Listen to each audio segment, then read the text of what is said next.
Good morning and welcome to Business Minds. I'm Cindy Bird. And I'm Melissa Smith. We're so happy that you chose to join us today for a continuation of our theme for the month of February, which is infusing heart into your business, where we've been focusing on topics related to individual well-being as well as workplace well-being. All of the topics have focused on that, and especially the one today is going to focus a little bit more on both, really. We're talking about the impact of workplace civility on both individuals as well as the company itself. And want to remind you why we're wearing red during the month of February. It is American Heart Month, and heart disease is the #1 cause of death among both men and women, and certainly there's a lot of stress that people feel in the workplace, which we've talked about in past shows this month, and we want to make sure that people are thinking about taking care of their hearts in more ways than one, and that theme of infusing heart into your business. We are wearing red to support the Go Red for Women movement, which we strongly believe in and want to make sure that we highlight that all this month as well. So today's topic, workplace civility. Yep. How we treat each other in life in general matters, and how we treat each other at work matters. We said in a previous show, we spend a lot of our waking hours in the workplace. Yep. So thinking about how we treat each other, incivility is costly. Absolutely. And unfortunately, there are a lot of companies that don't either take the time to recognize it or maybe unfortunately turn a blind eye to it. Yep. And we want to make sure that we talk a little bit about that today. There's 3 areas we're going to focus on today. The first is what causes incivility and how is it impacting individuals and companies. Secondly, how to recognize and correct incivility in your own behavior, and how to encourage, reinforce, and sustain a company culture of civility. So I'll turn it over to Melissa to get us started with our first Cindy. topic. Yeah, so as Cindy touched on, how we treat each other matters. It matters in your day-to-day affairs, it matters in your business, and it matters in life in general, and it really does affect your health. And I think that it is very telling that this month is Heart Health Month, and one of the greatest factors of workplace incivility is stress and the amount of stress that it causes. Here at Business Minds, we always like to kind of set the baseline, give a little bit of statistics so you all know where we're coming from. So we're going to start with some statistics around workplace incivility. And in a 2016 survey, 95% of respondents believe that we have a civility problem in America. So that is not even geared towards workplaces. That's just in general, walking along the sidewalk, driving, going just in and out of stores, the way you conduct yourself, interacting with your kids' teachers, interacting with other people at the grocery store. That's not even to mention the many countless hours that we spend at work with people who may not be all that civil, or you yourself. I think today is a good day for all of us to kind of step outside of ourselves and really take the opportunity to evaluate our own behavior in an objective way, understanding that Cindy and I aren't targeting any one person or even a manager or workers or coworkers. This is really just an opportunity to kind of do a self-check and say, am I being as civil as possible? Am I being a decent human being?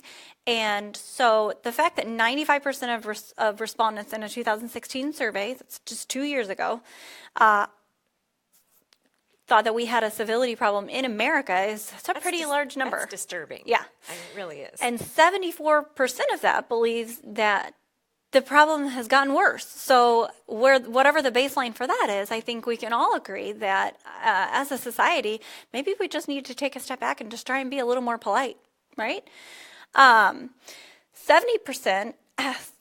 out of this survey believe that incivility has reached crisis proportions. Crisis. So 70% of our population of Americans just 2 years ago believed that we are in crisis mode when it comes to being civil towards each other.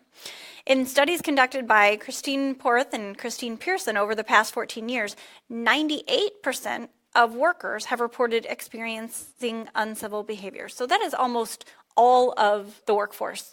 And I should point out, they surveyed over that period of time about 14,000 people, Right. and it was a cross section. It was employees, it was managers, it was CEOs, presidents of companies, HR executives. So So almost 100% of workers can attest to saying that they have been treated uncivilly in their workplace. That's huge. So it's obvious that this topic is something that needs to be discussed, even if it's just open discussion, just kind of doing some self-checks like we mentioned a minute ago, and just educating yourself on the topic at hand.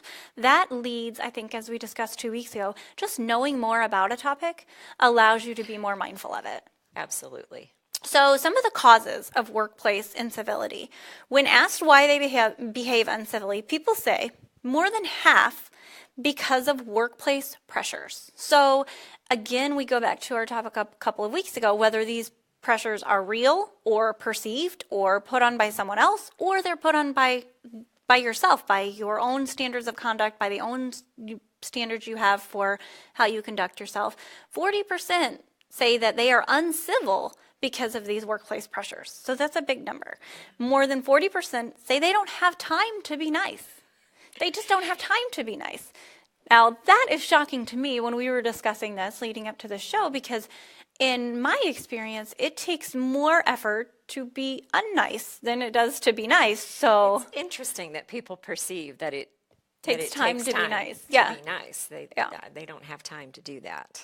Another cause of workplace incivility is they're just distracted. People are distracted by phones, by computers, by email dinging, by the next meeting that's scheduled. So a lot of the factors that we talk about on Business Minds, time management, planning, sticking with your goals, things like that, they can actually allow you to be a more civil person, both at home and in the workplace, if you are willing to take a few steps back and really understand how all of those distractions play into your ability, or even your perceived ability, to just be nice. So here's the risk with all those distractions is it diminishes your focus and your awareness. And studies have shown that when our focus and our awareness is diminished, it can actually cause us to be more uncivil. Sure. And that incivility leads to increased stress, and then we've just got this vicious cycle going on. Well, and I can attest to that as a mom of 4 kids. Just when I'm on my phone and I'm going to send a quick email, or I'm going to reply to a quick text, and one of my kids comes up and says, "Hey, Mom, is my response to them appropriate in that I'm trying to respond to my child and send an email? Or would I be better off just putting my phone down and looking at my child and saying, yes, what do you need?" The just effort that goes into trying to multitask in and of itself is distracting. And besides the fact that we know that multitasking is it doesn't work. It doesn't work. It's a myth. Our brains are not wired to Do effectively more than one thing. switch between tasks. We have tried to fool ourselves into thinking we can multitask. Sure. And you see, it's one of the causes of incivility. Right, because people feel the pressure. So managers, so when managers were asked what causes them to be, quote unquote, uncivil in the workplace, they said they feel that like they won't advance if they're too nice. So it's perceived as a weakness if you are too nice. They believe they will be seen as weak, and they believe power, control, and coercion force compliance and improve performance. And I think that pretty much every human being in the world can attest that coercion doesn't really, you'll get malicious compliance, but you probably won't get cooperative compliance. And there's a difference in the work product that comes from malicious compliance versus cooperative compliance. Absolutely. And even if you are not the direct recipient of that kind of behavior from a manager, just witnessing a manager treating a coworker that way will make you withdraw. Can make us withdraw and make us feel stressful too. Makes sense. Well, let's talk about the impact. The impact on individual well-being is pretty profound. Stress, we've already talked about that going up. That's going to cause potential damage to our immune systems. The levels of cortisol go up. Those are hormones that are associated with stress. We want levels of oxytocin going on in our brains instead, because that's what leads to collaboration and kindness and empathy and just feeling joy. Other health issues, heart disease, as we've mentioned, cancer, obesity, diabetes, lots of things like that. Christine Porath, who we cited earlier with the survey information, one of the reasons that drove her to focus on this as her life work is because her father actually did have a heart attack because of of that. And I've got her book here to show everybody, Mastering Civility. It's a great book if you're looking for delving into that topic on your own. A study in 2012 tracked women for 10 years and showed that stressful jobs can increase the risk of cardiovascular disease by 38%. Again, one of the reasons why we picked this topic for Heart Month. Let's talk about the impact on workplace well-being. The first category I want to address is lost productivity, lost innovation, and lost quality or diminished quality. 48% of employees in a survey said they intentionally decreased their work effort and their time at work because of incivility. That says a lot. 38% intentionally decreased the quality of their work because of incivility. 25% said they get fewer ideas and fewer original ideas when they're experiencing a lot of incivility. So there's your creativity and innovation going down. Team spirit diminishes. That's no secret there. Here's a really interesting statistic. Again, it comes from Christine Porath. She did a survey of 4,500 doctors, nurses, and other hospital personnel. They talked about their focus being hijacked. Okay. And it was based on what they titled disruptive behavior, such as abusive, condescending, or insulting personal conduct. Okay. They tied that disruptive behavior to, or 71% of them tied that disruptive behavior to medical errors happening. Wow. Here's the real shocking one. 27% tied that kind of behavior to patient deaths. Wow, that is so huge. And I have currently, my best friend is in nursing school, and she said that the culture of the medical environment is so high paced and it's so intense that people are so concerned about the patients that they are not nice to each other. It's they say there's the saying about eating your young, right? They say, well, when people go into nursing school, that's one of those situations.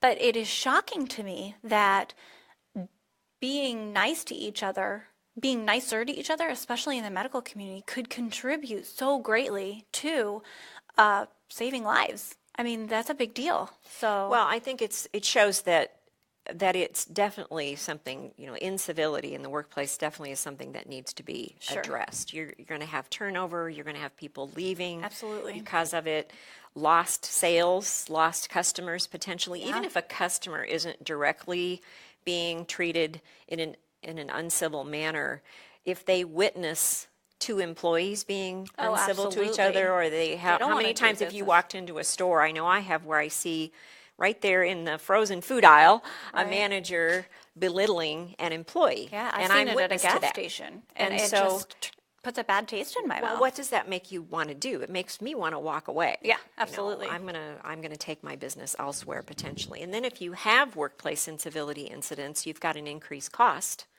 Having to deal with that, potential legal costs, potential retrainings, all kinds of costs. Well, and the loss in productivity that you mentioned earlier, so the discretionary effort and the quality of work, those are costs in and of themselves. I mean, when you have employees that are happier and more willing to give of their discretionary effort, everybody benefits from that. They feel more empowered. They feel like they're being able to be creative and kind of flow in and of themselves. And that discretionary effort is really important. So you mentioned another cost earlier that's huge. Discretionary effort, you can't put a number on it, but it's a big benefit to the company and the employee. So it's big. So how to recognize and correct incivility in your own behavior. So there are certain things that we all do that we may not even be aware of. In some cases, if you take the time to reflect, I know we've mentioned before, reflection should happen pretty quickly after, because our memory doesn't serve us too well. There's lots of things that influence our memory. So generally taking some time at the end of each day to reflect over the events of the day will serve you quite well.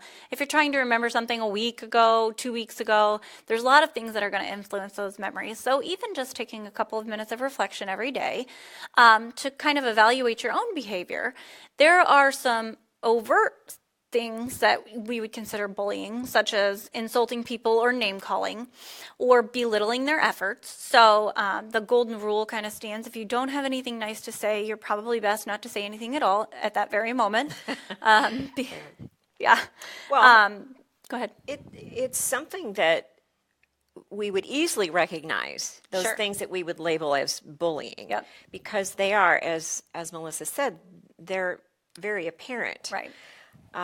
Mocking people.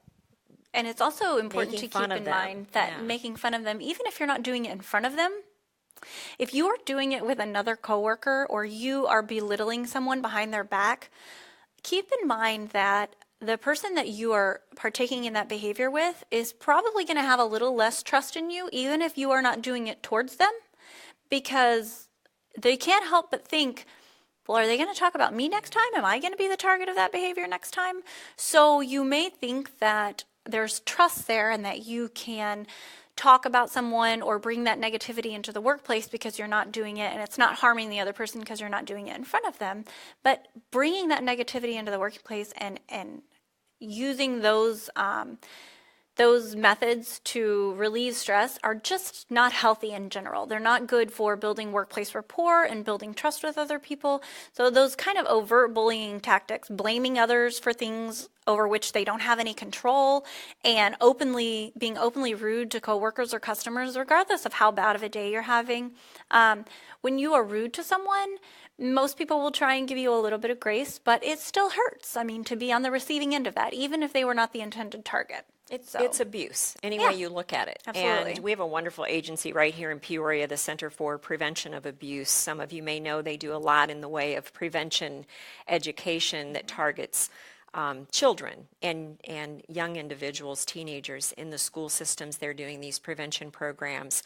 And I've learned also from them that they're planning on establishing a prevention program aimed at workplace bullying. Yeah. So that's great to hear as well. absolutely. But I like what you mentioned earlier, that most bad behavior reflects a lack of self-awareness Yep, and mindfulness. and mindfulness. Yeah, absolutely. So people might be clueless. Yeah, they have no idea that they're even depicting that bad behavior. So it's really important that when you're recognizing that behavior in someone else, not just to assume that it's only other people that are misbehaving, because a lot of the incivility is in the eyes of the recipient.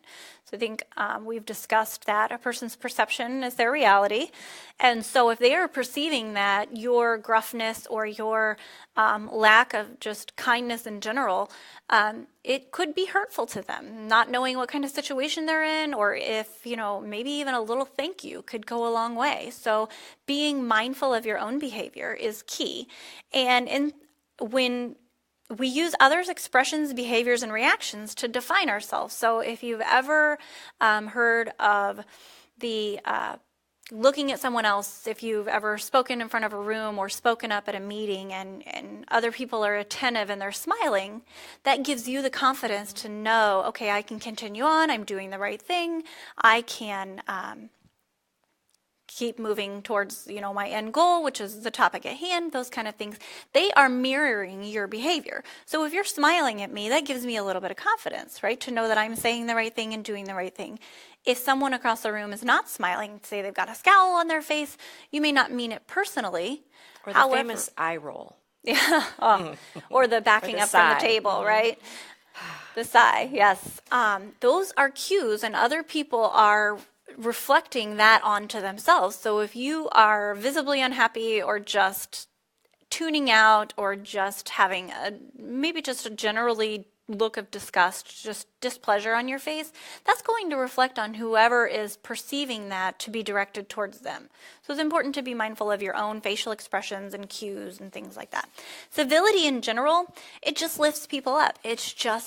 It's really nice to say please and thank you and to stop what you're doing and listen to someone for 5 minutes and actually take something away from that. They have gotten up the nerve or the courage or whatever it is to say what they needed to say, and for people to just generally allow them the 5 minutes that it takes for them to get that off their chest or say their idea, it can lift them up. Just being civil towards one another can do so much for just lifting someone up and encouraging them and empowering them. Well, it is those subtle incivilities that, in my opinion, tend to be the most problematic, the things that people will not notice about themselves. And that's what I want to list a few of those things for you right now.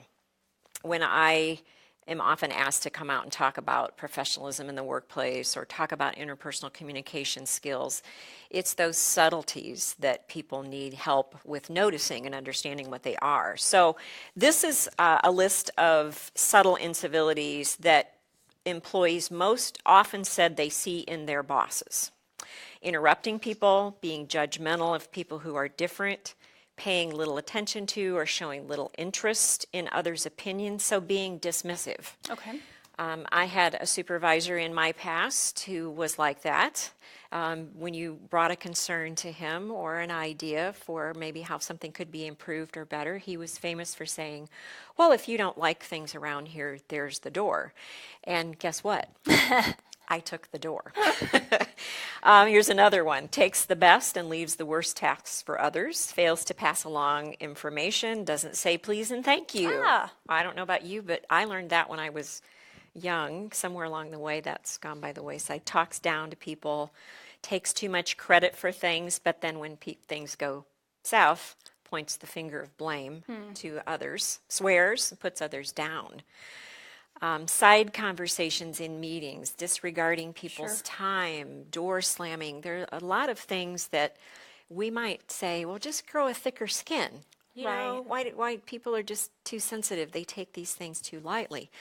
Well, I hope that what we've shared with you already today is clear that incivility and these subtle incivilities add up, and they cause a lot of problems, health issues, stress, real stress, perceived stress, all of this.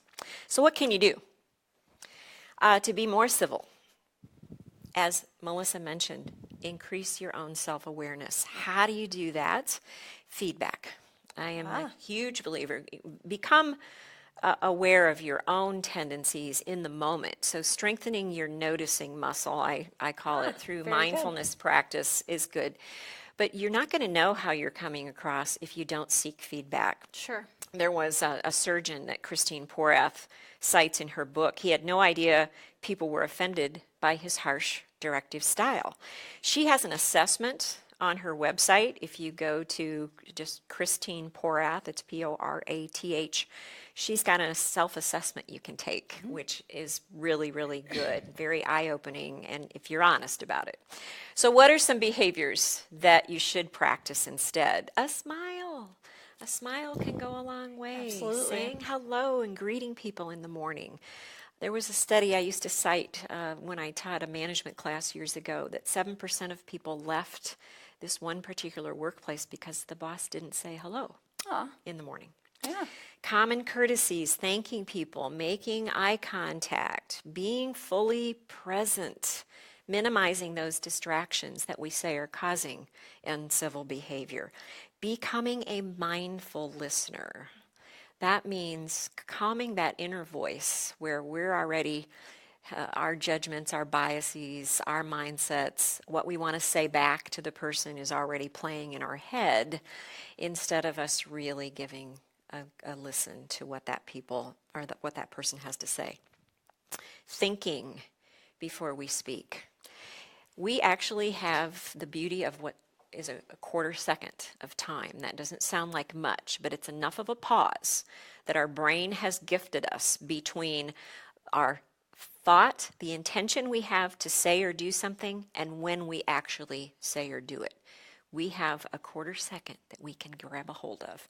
Pause. Be aware of what's going on in our head. Are we about to say something that's not appropriate? What is our body language saying or expressing? Sure. And so forth. It's really, really powerful. Yeah, the power of that quarter second. Interesting. So our last section that I want to talk about, that we want to share some information with you about, is how do you encourage, reinforce, and sustain a company culture of civility then? Yep. So reality check. Yeah. Take some information from surveys. Those climate surveys, I said that you should not use totally when you evaluate your organizational culture that I talked about last week. Use them now. Right. Go back to those climate surveys. What about if you're the boss or the owner? What should you do? I don't know the answer to that question. Yes, I was listening. Yeah, no, I was she shared it listening. earlier. I know. I'm sorry, I put you on the spot. You I said did. it I earlier. shared my own story, and here I am listening. You need to model the way, right? Yes. Yeah, So, model the way. Because, say hello. Yeah, and- you set the tone.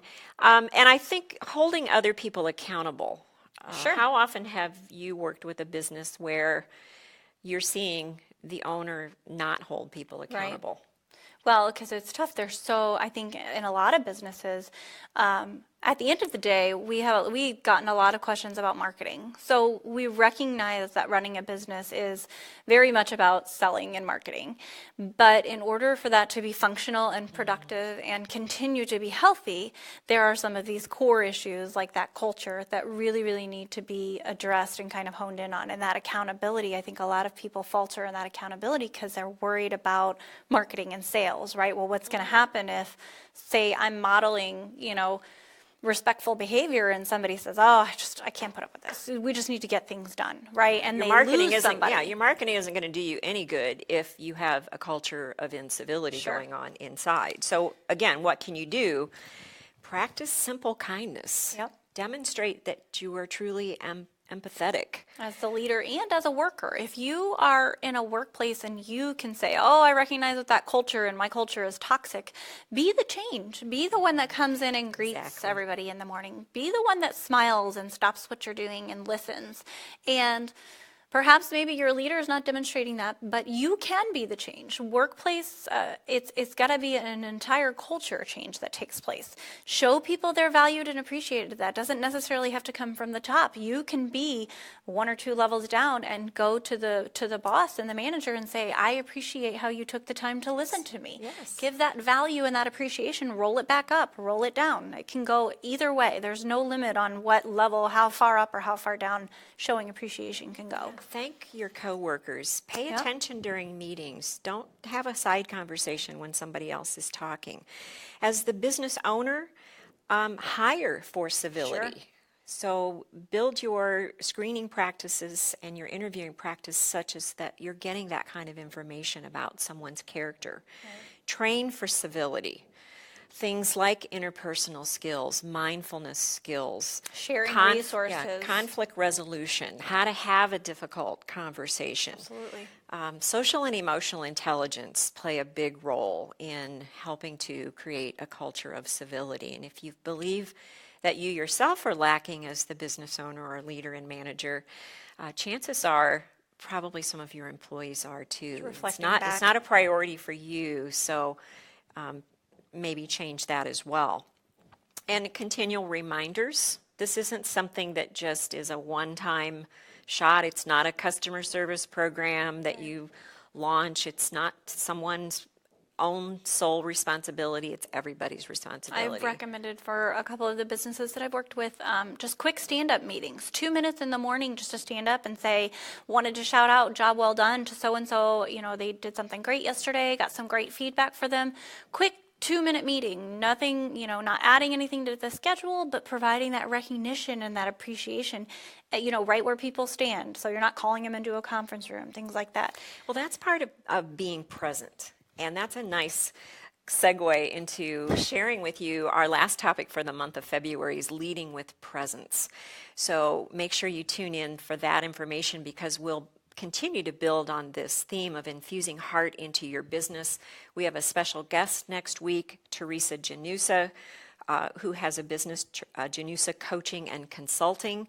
She's going to help us somewhat come full circle from our first topic of managing thoughts to manage stress because she works with that a lot. So we hope you'll join us next week. Thanks for being with us today. Thanks, guys.